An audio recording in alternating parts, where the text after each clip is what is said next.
Pesugihan, Ngipri, monyet. Di sebuah desa terpencil di kaki gunung, hiduplah seorang pemuda bernama Raka.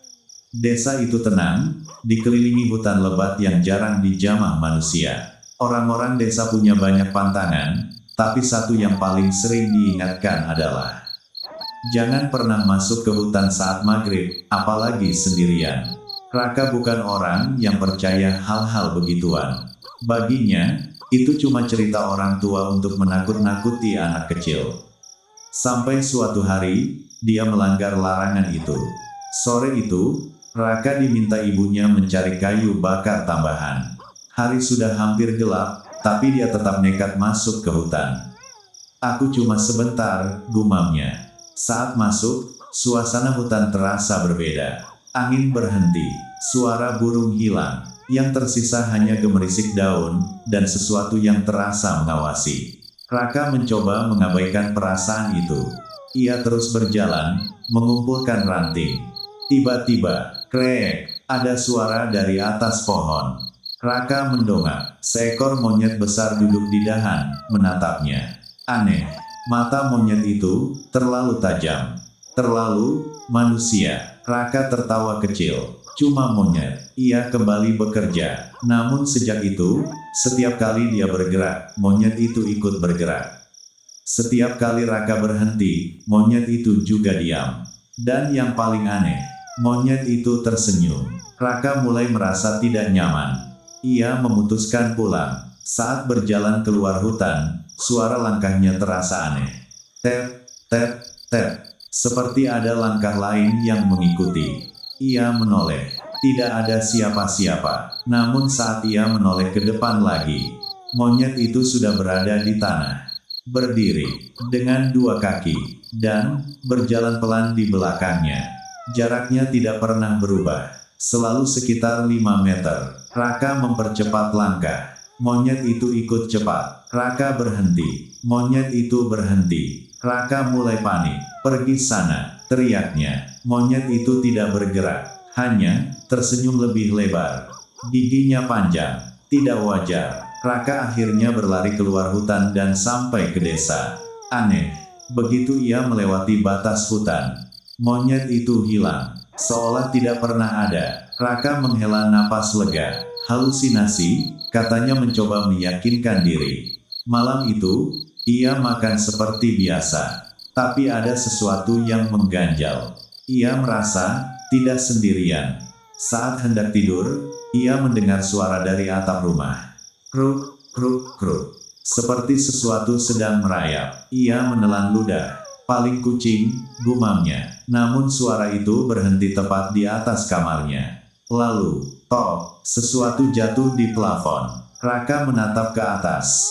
Dan untuk sesaat, ia melihat bayangan tangan. Bukan tangan manusia, tapi juga bukan tangan monyet biasa. Jari-jarinya terlalu panjang. Sejak malam itu, kejadian aneh terus terjadi.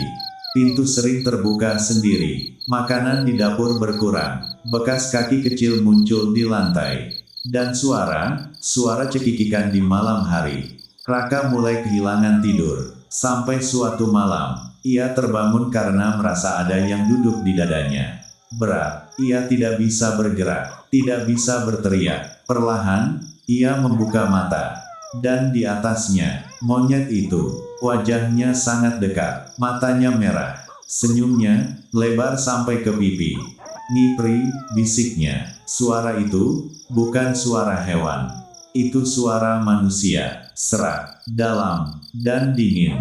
Keesokan harinya, Raka menemui seorang tetua desa. Setelah mendengar cerita itu, wajah tetua langsung pucat. Kamu lihat monyet di hutan? Tanyanya. Raka mengangguk. Tetua itu menarik napas panjang. Itu bukan monyet biasa, itu ngipri monyet. Raka bingung. Apa itu? Tetua menjelaskan. Ngipri adalah makhluk yang meniru manusia. Ia memilih korban, lalu mengikutinya pulang. Awalnya hanya mengamati, kemudian meniru, dan pada akhirnya menggantikan. Raka merinding. Maksudnya, menggantikan. Tetua itu menatapnya dalam-dalam. Dia akan jadi kamu. Sejak hari itu, keadaan semakin buruk. Raka mulai menyadari sesuatu yang mengerikan. Makhluk itu mulai meniru dirinya. Suara langkahnya sama, cara batuknya sama, bahkan suara tertawanya sama. Suatu malam, ibunya berkata, "Tadi kamu ke dapur ya?" Raka terdiam. "Enggak," ibunya bingung. "Tapi ibu lihat kamu berdiri di dapur." "Diam saja." Darah Raka terasa dingin. Ia tahu, itu bukan dia. Puncaknya terjadi saat tengah malam. Raka terbangun. Rumah sunyi, terlalu sunyi. Ia keluar kamar, dan melihat sesuatu di ruang tengah. Seseorang berdiri membelakanginya. Posturnya sama, tinggi badannya sama. Perlahan, sosok itu berbalik.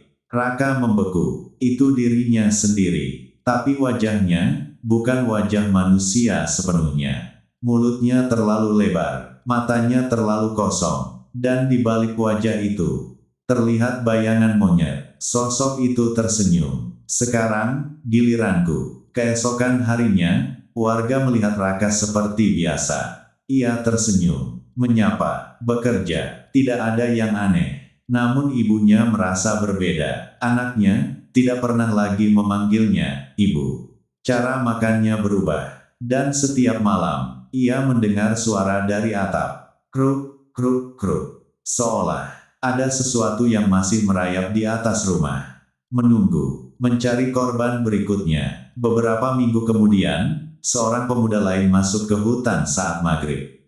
Ia pulang dengan wajah pucat. Katanya, ia melihat seekor monyet duduk di dahan, menatapnya, dan tersenyum. Di belakangnya, ada seorang pemuda berdiri, diam, dengan mata kosong, mirip Raka. Dan sejak itu, orang-orang desa selalu bilang, "Kalau kamu merasa ada yang mengikuti dari belakang, jangan pernah menoleh. Karena kalau kamu melihatnya, dia akan tahu wajahmu. Dan kalau dia sudah tahu, dia akan mulai ngipri kamu."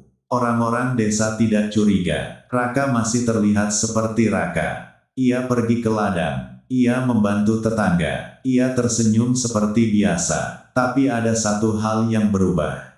Ia tidak pernah berkedip terlalu lama. Matanya selalu terbuka, seolah takut kehilangan sesuatu. Ibunya mulai gelisah. Suatu malam, ia pura-pura tidur. Dan benar saja, tengah malam, Raka bangkit dari kasur. Pergerakannya aneh, kaku, seperti bukan manusia. Ia tidak memakai sandal, tidak membuka pintu dengan benar, hanya mendorong perlahan, tanpa suara. Ibunya mengikutinya diam-diam. Raka keluar rumah, menuju hutan. Ibunya mengintip dari balik semak. Di tengah hutan, ada sebuah tempat terbuka yang belum pernah ia lihat sebelumnya. Dan di sana, ada banyak Raka, puluhan. Semua berdiri diam, dengan wajah yang sama, dengan senyum yang sama. Ibunya menahan napas. Di tengah lingkaran itu, ada sesuatu yang lebih besar. Sosok monyet tua, tubuhnya kurus, tapi matanya menyala merah. Ia duduk seperti manusia, dan berbicara. Yang lama, sudah selesai. Semua, Raka menunduk. Yang baru, harus belajar. Lalu, salah satu dari mereka maju. Dan berubah. Tubuhnya bergetar, kulitnya mengelupas. Dan dari dalamnya, keluar sosok monyet, basah, hitam, dengan wajah yang belum sempurna. Ibunya menutup mulutnya, menahan teriakan. Ia baru sadar, Raka yang asli, sudah tidak ada.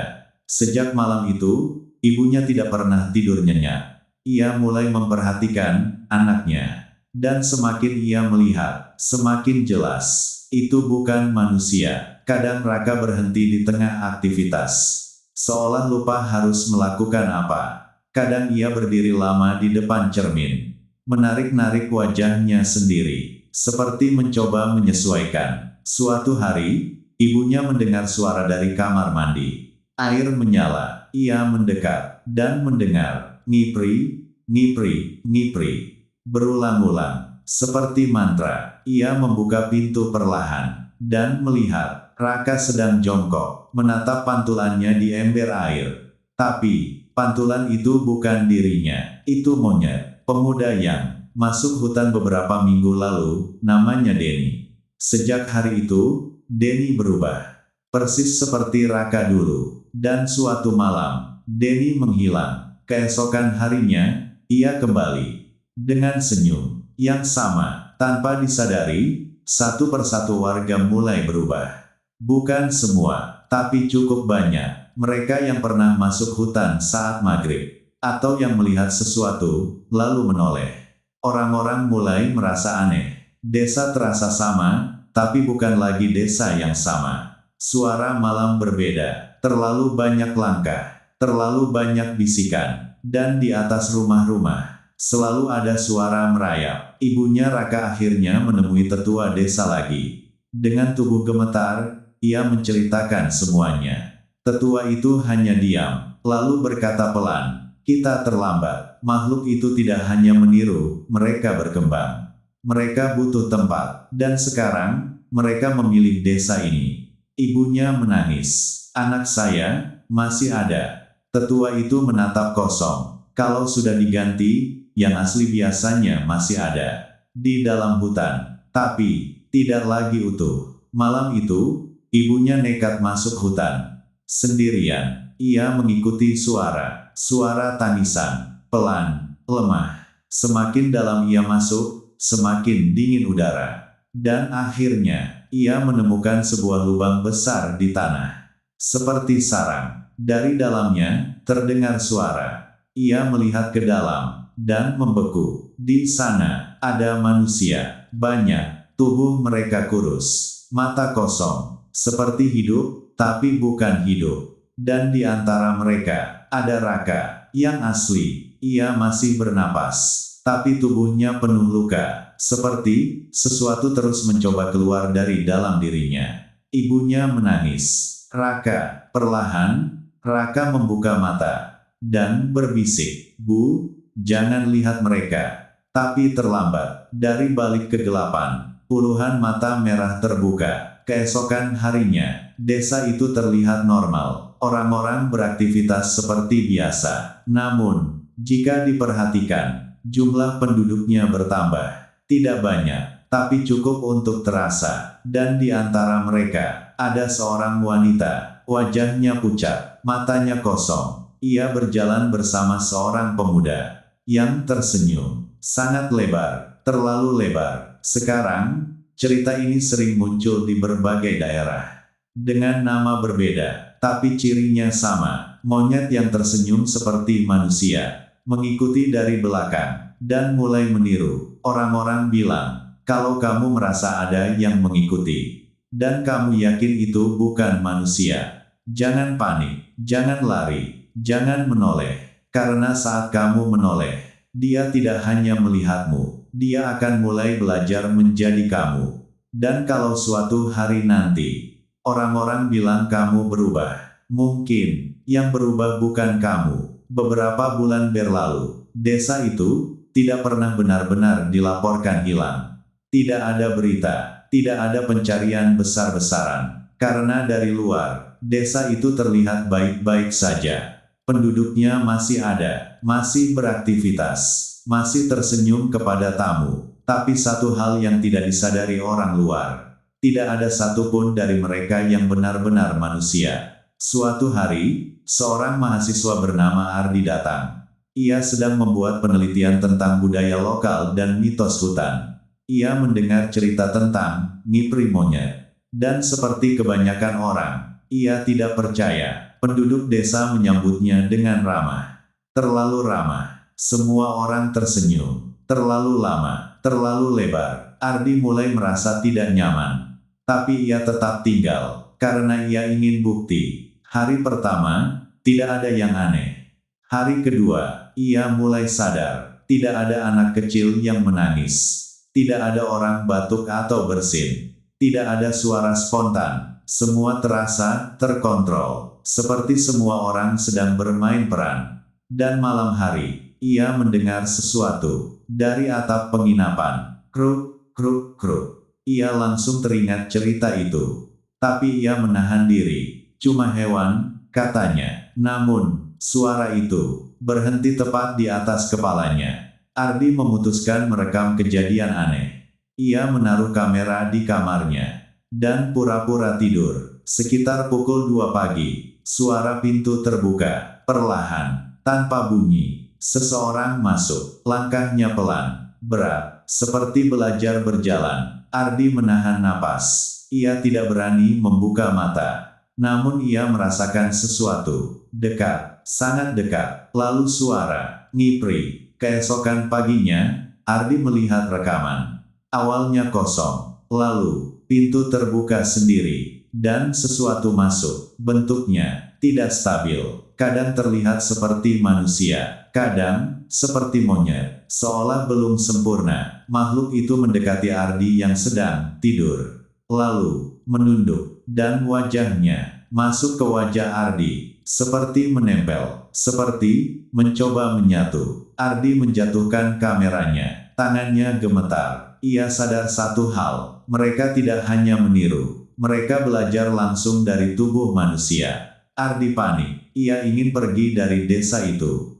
Pagi itu juga, namun saat ia keluar, semua orang berdiri, menatapnya, diam, tidak ada yang bicara, hanya tersenyum. Dan di antara mereka, ia melihat wajah-wajah yang sama. Beberapa orang terlihat identik, seperti salinan. Ardi mundur perlahan, dan saat itu, ia mendengar suara di belakangnya. Langkah, ia menoleh, dan langsung menyesal. Di belakangnya, ada dirinya sendiri, dengan senyum lebar, versi yang lebih rapi, lebih tenang, lebih sempurna. Sosok itu berbicara, "Kamu lihat aku, sekarang aku bisa jadi kamu." Ardi berteriak, tapi tidak ada yang menolong.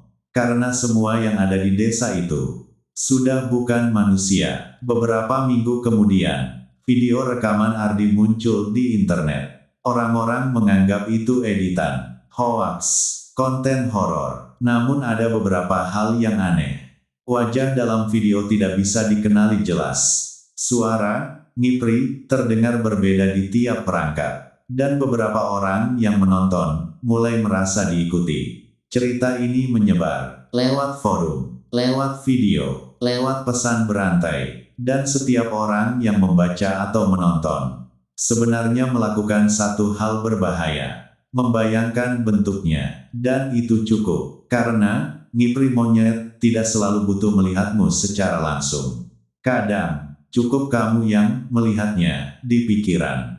Orang-orang yang terpilih biasanya mengalami hal yang sama. Mendengar suara di atap saat malam, merasa ada yang mengikuti dari belakang, melihat bayangan bergerak, tapi tidak ada siapa-siapa, dan mimpi tentang hutan. Sampai suatu titik, mereka akan mendengar satu kata, ngipri. Yang paling mengerikan bukan saat dia muncul, tapi saat dia sudah berhasil. Karena saat itu, kamu tidak akan sadar, orang lain yang akan melihat perubahanmu. Dan mereka pun sudah terlambat. Coba perhatikan sekelilingmu malam ini. Dengarkan baik-baik. Kalau ada suara di atap, jangan langsung berpikir itu hewan. Kalau kamu merasa ada yang berdiri di belakangmu, jangan menoleh. Dan kalau suatu saat kamu melihat sesuatu yang menirumu, jangan ajak bicara, jangan tatap matanya, karena itu tanda proses ngipri sudah dimulai. Ada satu hal yang jarang diceritakan orang. Makhluk itu tidak bisa langsung meniru semua orang.